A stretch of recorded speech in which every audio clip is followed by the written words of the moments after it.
2026-27નું કેન્દ્રીય બજેટ દેશના નાણામંત્રી આદરણીય નિર્મલાજીના માધ્યમથી અને દેશના યશસ્વી પ્રધાનમંત્રી આદરણીય મોદી સાહેબની પ્રેરણાથી દેશ અને રાજ્યની પ્રગતિના દિશામાં ખૂબ ઝડપથી આગળ વધે એ પ્રકારની સાર્વત્રિક ક્ષેત્રની કોઈ 1, 2, 5, 25 નહીં, પરંતુ સાર્વત્રિક ક્ષેત્રમાં પ્રગતિ લાવનારું આ બજેટ છે.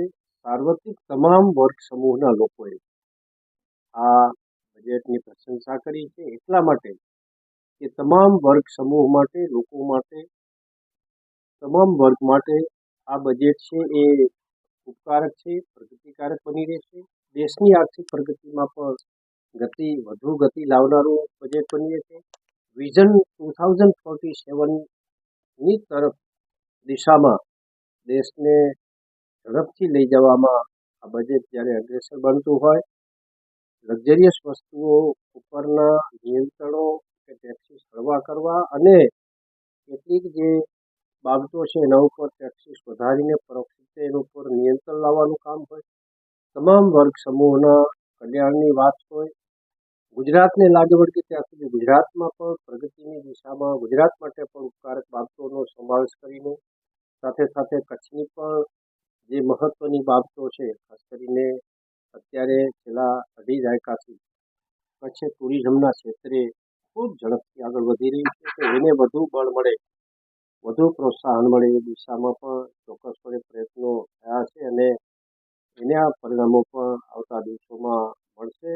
ટૂંકમાં 2047ના વિઝનને પૂર્ણ કરવાની દિશામાં ખૂબ મહત્વના કદમ તરીકે આ વર્ષ 2026-27ના બજેટને ગણી શકાય અને એટલા માટે જ સર્વ લોકોના હિત માટેના બજેટ માટે આદરણીય દેશના પ્રધાનમંત્રી આદરણીય મોદી સાહેબ અને આદરણીય નાણામંત્રીને ખૂબ ખૂબ લોકો વતીથી, ગુજરાતની જનતા અને કચ્છની જનતા વતીથી હૃદયપૂર્વકનો આભાર. નમસ્કાર. કેન્દ્રીય બજેટ 2026-27 સંદર્ભે કચ્છ જિલ્લાની આજની આ પત્રકાર પરિષદમાં પ્રેસ વાર્તામાં ઉપસ્થિત રાજ્ય સરકારના સન્માનીય મંત્રી શ્રી વિક્રમભાઈ સાહેબ, જિલ્લા ભાજપના સન્માનીય પ્રમુખ શ્રી અમારા દેવજીભાઈ, અમારા સર્વે મીડિયાના મિત્રો રાજભાઈ, સૌ પ્રથમ તો તમારા માધ્યમથી દેશના યશસ્વી વડાપ્રધાન શ્રી નરેન્દ્ર મોદી સાહેબના નેતૃત્વમાં જે એમની દ્રઢતા અને દૂરદર્શી છે, 2047માં આપણો દેશ વિકસિત બને, વિકસિત ભારતની જે કલ્પના એમણે સેવી છે અને 2026-27નું જે આ બજેટ દેશના નાણામંત્રી શ્રી આદરણીય શ્રી નિર્મલાજીએ સૌ દેશવાસીઓ સમક્ષ મૂક્યો, જેની વાત કરીએ તો આ બજેટની વિશેષતા, આ બજેટ જે છે એ 3 કર્તવ્યોની છે. દેશના આર્થિક વિકાસને ઉત્તેજન, નાગરિકોની આશા આકાંક્ષાઓની પૂર્ણતા અને વિકાસના લાભો સમાજના પ્રત્યેક વર્ગ સુધી પહોંચાડવામાં એક સંકલ્પ પર આધારિત આ બજેટ છે. એની વિશેષતાની વાત કરીએ તો બજેટના માધ્યમથી યુવા શક્તિ, દેશની નારી શક્તિ, કિસાન શક્તિ, શ્રમિક અને ઉદ્યમી શક્તિ, આ બધાને ખૂબ મોટું પ્લેટફોર્મ મળવાનું છે. એમને પ્રોત્સાહન મળશે. આવનાર સમયની અંદર જે પ્રમાણે આપણું ગ્રામ્ય જીવન છે અને એ ગ્રામ્ય જીવનના સ્ટ્રક્ચરને, માળખાને મજબૂત કરવા માટે આ બજેટની અંદર અનેક જોગવાઈ કરવામાં આવી છે, અનેક દરખાસ્તો મૂકવામાં આવી છે. વિશેષ રીતે મહિલા સશક્તિકરણ, યુવા શક્તિને પ્રોત્સાહન, આરોગ્ય અને medical infrastructure, general infrastructure, logistic અને કનેક્ટિવિટી, સાંસ્કૃતિક પર્યટન અને વારસાની જાળવણી, એની સાથે સાથે ઉદ્યમો અને ટેકનોલોજીમાં આત્મનિર્ભરતા તરફ અગ્રેસરતા, કૃષિ અને ગ્રામ્ય વિકાસ ક્ષેત્રે પશુપાલન, ડેરી, મત્સ્ય ઉદ્યોગ ક્ષેત્રે સંરક્ષણ, સ્પોર્ટ્સ, MSME અને સ્ટાર્ટઅપ ઇકોસિસ્ટમ, AI ને સકારાત્મક ઉપયોગ, આવા અનેક કેન્દ્ર જે મેઇન પોઈન્ટ જે છે, કેન્દ્ર બિંદુઓ છે, આ બજેટની અંદર જે છે કે મેં કીધું એ રીતે જોગવાઈ કરવામાં આવી છે. નારી શક્તિ માટે પણ દરેક જિલ્લાની અંદર હોસ્ટેલ બનાવવામાં આવશે. એમના સ્વસહાય જૂથને નાણાકીય સહાય આપવામાં આવશે. એ સાથે સાથે ઓરેન્જ ઇકોનોમીમાં પણ જે છે કે ભારતના એવીજીઈ વિઝ્યુઅલ ઇન્સ્ટ્રક્શન ગેમિંગ અને કોમ્બિંગ ક્ષેત્રે પણ એને પ્રોત્સાહન આપવામાં આવશે.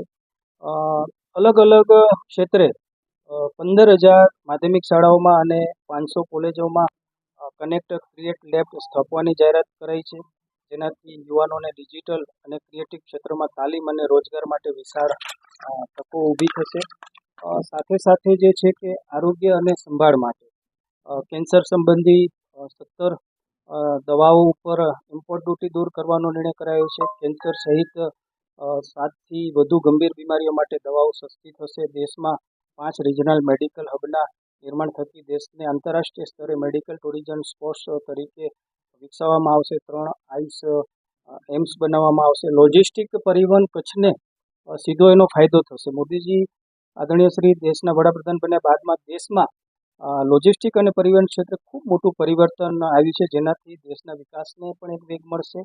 આ બજેટમાં 7 high speed rail corridor, 22 earth mineral corridor, 20 નવા રાષ્ટ્રીય જળમાર્ગ, માઉન્ટેન ટ્રેન, મેક ઇન ઇન્ડિયાના માધ્યમથી દેશની અંદર મેન્યુફેક્ચરિંગ ક્ષમતા વધે, ઘરેલું ઉદ્યોગોનો વિકાસ થાય અને દેશના નિકાસ વધે, તે માટે પ્રધાનમંત્રી શ્રી નરેન્દ્ર મોદી સાહેબ સતત પ્રયત્નશીલ રહ્યા છે.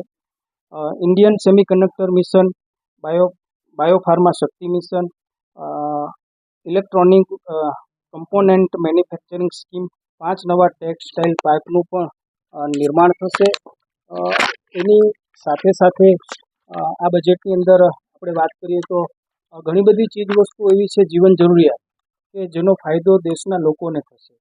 જે ચીજ વસ્તુઓ સસ્તી થઈ છે, કેન્સરની દવા છે, ઈવી બેટરી છે, જૂતા પગરખાં, માઇક્રોવેવ ઓવન, ડાયાબિટીસની દવા છે, બાયોમિક્સ સીએનજી છે, કપડાં છે, વિદેશ યાત્રા છે, વિમાનોનું ઈંધણ છે, અને જે મોંઘું થયું છે દારૂ, ખનીજ, ભંગાર, સિગરેટ, તંબાકુ, પાન મસાલા, વિદેશી પરફ્યુમ, લક્ઝરી ઘડિયાળ, આયાત કરેલી વસ્તુઓ, આ બધી મોંઘું થયું છે.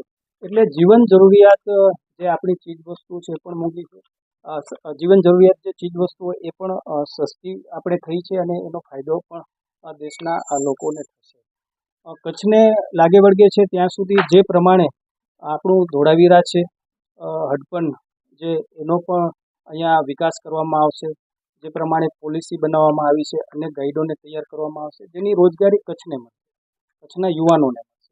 ટુરિઝમ ક્ષેત્રે, પર્યટક ક્ષેત્રે કચ્છમાં 5 થી 7 લાખ લોકો દર વર્ષે આવે છે અને આજે અહીંયા સ્મૃતિવનનું નિર્માણ થયું હોય, ધોરડોના માધ્યમથી વ્હાઇટ રણ, આજે ટેન્ટ સિટી આજે અનેક લોકોને રોજગારી આપે છે. માંડવી બીચ ફેસ્ટિવલના માધ્યમથી પણ તે લોકોને આકર્ષણ કરે છે. એગ્રીકલ્ચરની દ્રષ્ટિએ પણ જે મેં વાત કરી એ રીતે કચ્છને એનો સીધો બેનિફિટ થવાનો છે. અહીંયા નાના મોટા ઉદ્યોગોની જે જોગવાઈ કરવામાં આવી છે, અહીંયા આપણે અનેક પોર્ટ આવેલા છે, 7,000થી વધારે યુનિટો ઉદ્યોગોના આવેલા છે, એના માધ્યમથી પણ લોકોને ફાયદો થશે અને અહીંયા રોજગારીની તકોનું નિર્માણ થશે. અનેક કનેક્ટિવિટીમાં પણ વધારો થયો છે. કુલ સરવાળે મળીને આ જે બજેટ છે એ વિકસિત ભારતનો એક મેપ છે અને દેશના વડાપ્રધાન શ્રી નરેન્દ્ર મોદી સાહેબની જે હંમેશા એક કલ્પના રહી છે કે સામાન્ય માણસ જે છે, ગામડાનો યુવાન ભાઈ બહેન છે, એ પોતાનો જે છે ધંધો રોજગાર જે છે એ સ્ટાર્ટ કરે. મેક ઇન ઇન્ડિયા જે સ્ટાર્ટઅપના માધ્યમથી છે, મેન્યુફેક્ચરિંગ ત્યાં વધે, એની ઘણી બધી જોગવાઈ, એની પોલિસી આ બજેટની અંદર આપણને જોવા મળે છે. મહિલાઓ માટે સ્વસહાય જૂથ અને મહિલાઓ પોતે આત્મનિર્ભર બને એના માટેની પણ ઘણી બધી જોગવાઈઓ આ બજેટની અંદર મૂકવામાં આવી છે. હું દેશના વડાપ્રધાન શ્રી નરેન્દ્ર મોદી સાહેબનો આભાર માનું છું અને દેશની અને કચ્છની જનતા વતી એમને ખૂબ ખૂબ હું અભિનંદન.